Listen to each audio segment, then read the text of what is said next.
کبھی سوچا ہے کہ کوئی مستقبل کی قیمت کیسے لگاتا ہے، خاص طور پر جب کچھ پکا ہی نہ ہو؟ چلیں آج ایک ایسے ہی ماڈل کو دیکھتے ہیں جو اس بہت ہی مشکل کام کو کافی آسان بنا دیتا ہے، اور اس کا نام ہے بائنومیل آپشن پرائسنگ ماڈل۔ اچھا، تو اصل مسئلہ ہے کیا؟ مسئلہ یہ ہے کہ جب ہمیں پتہ ہو کہ مستقبل میں کسی چیز کی قیمت اوپر بھی جا سکتی ہے اور نیچے بھی، تو آج اس کے انتخاب کی یعنی اس آپشن کی قیمت کیا ہونی چاہیے؟ یہی وہ سوال ہے جس کا جواب ہمیں اس ماڈل سے ملتا ہے۔ تو اس مشکل چیز کو سمجھنے کے لیے ہم ایک کام کرتے ہیں۔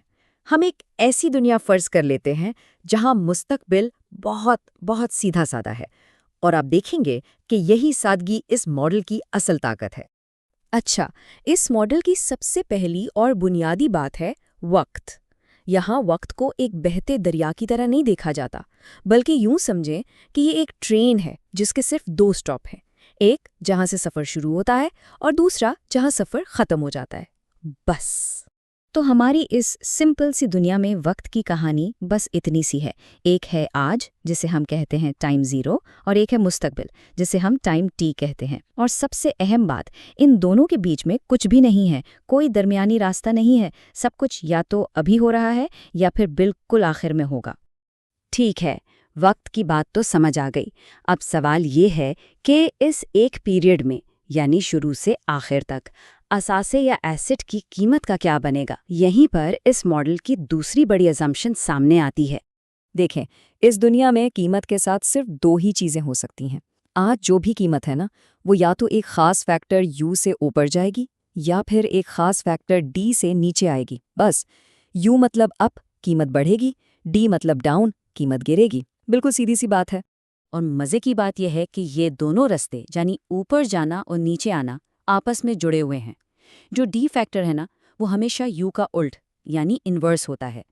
مطلب یہ کہ اگر قیمت 1.1 کے فیکٹر سے بڑھ سکتی ہے تو وہ 1/1.1 کے فیکٹر سے ہی گرے گی۔ اس سے ماڈل میں ایک توازن آ جاتا ہے۔ چلیں اس کو نمبرز کے ساتھ سمجھتے ہیں۔ فرض کریں کہ آج ایک سٹاک $50 کا ہے اور ہم کہتے ہیں کہ اب فیکٹر یعنی یو 1.1 ہے، تو قیمت بڑھ کر کیا ہو جائے گی؟ 50 ضرب 1.5 یعنی $55۔ اور ڈاؤن فیکٹر کیا ہوگا؟ وہ ہوگا 1 تقسیم 1.11 یعنی ڈی، تو قیمت گر کر رہ جائے گی تقریباً $45.45۔ دیکھا آپ نے، مستقبل میں صرف یہی 2 قیمتیں ممکن ہیں۔ تو ہماری یہ چھوٹی سی سادہ سی فائنینشل دنیا اب تیار ہے۔ اب وقت ہے اس میں ایک کال آپشن کو لانے کا اور یہ دیکھنے کا کہ ہمارے ان 2 مستقبل میں اس آپشن کی کیا ویلیو بنتی ہے۔ اچھا، کال آپشن ہوتا کیا ہے؟ یہ ایک حق ہے، ذمہ داری نہیں۔ یعنی یہ آپ کو ایک طے شدہ قیمت پر کوئی چیز خریدنے کا حق دیتا ہے۔ اگر مارکیٹ میں قیمت اس سے اوپر چلی جائے تو آپ حق استعمال کر کے منافع کما لیتے ہیں، اور اگر قیمت نیچے رہ جائے تو آپ آرام سے اس حق کو چھوڑ دیتے ہیں، کوئی نقصان نہیں۔ اسی لیے اس کا پیر آف یا تو قیمت کا فرق ہوتا ہے یا پھر سیدھا سیدھا صرف۔ چلیں اب اپنی مثال میں آخری چیز بھی ڈالتے ہیں، اور وہ ہے اسٹرائک پرائس یعنی کہ یہ وہ قیمت ہے جس پر ہمیں وہ اثاثہ خریدنے کا حق ملا ہے۔ فرض کر لیتے ہیں کہ یہ $49 ہے۔ تو اب کیا ہوگا؟ ہمارے پاس 2 راستے تھے۔ پہلا راستہ، قیمت بڑھ کر $55 ہو گئی، یہ ہماری $49 کی اسٹرائک پرائس سے زیادہ ہے، تو ہم فوراً اپنا حق استعمال کریں گے اور $6 کا سیدھا سیدھا منافع کما لیں گے۔ اب دیکھتے ہیں دوسرا راستہ، قیمت گر کر $45.45 رہ گئی، یہ تو 49 سے کم ہے، تو ظاہر ہے ہم یہ آپشن استعمال نہیں کریں گے، اسے ایکسپائر ہونے دیں گے اور ہمارا منافع ہوگا 0۔ تو یہ رہا نتیجہ، مستقبل کی ساری غیر یقینی صورتحال، یعنی کیا ہوگا کیا نہیں ہوگا، وہ سب اب صرف 2 صاف نتائج میں بدل گئی ہیں۔ یا تو ہمیں $6 ملیں گے یا پھر کچھ بھی نہیں۔ ہے نا کمال؟ اس ماڈل نے ساری کمپلیکسٹی کو کیسے ختم کر دیا؟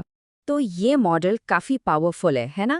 یہ مستقبل کو کیلکولیبل بنا دیتا ہے، لیکن اس کی یہی جو سادگی ہے یہی اس کی سب سے بڑی لمیٹیشن بھی ہے۔ اور یہ لمیٹیشن آتی ہے یورپین سٹائل آپشنز کی وجہ سے۔ اب یہ کیا ہے؟ اس کو یوں سمجھیں جیسے آپ کے پاس کسی کانسرٹ کا ٹکٹ ہے جسے آپ صرف اور صرف شو والے دن ہی استعمال کر سکتے ہیں، اس سے ایک دن پہلے بھی نہیں کر سکتے۔ اور یہیں پر اس ماڈل کا سٹرکچر اور اس آپشن کی قسم آپس میں بالکل فٹ بیٹھتے ہیں۔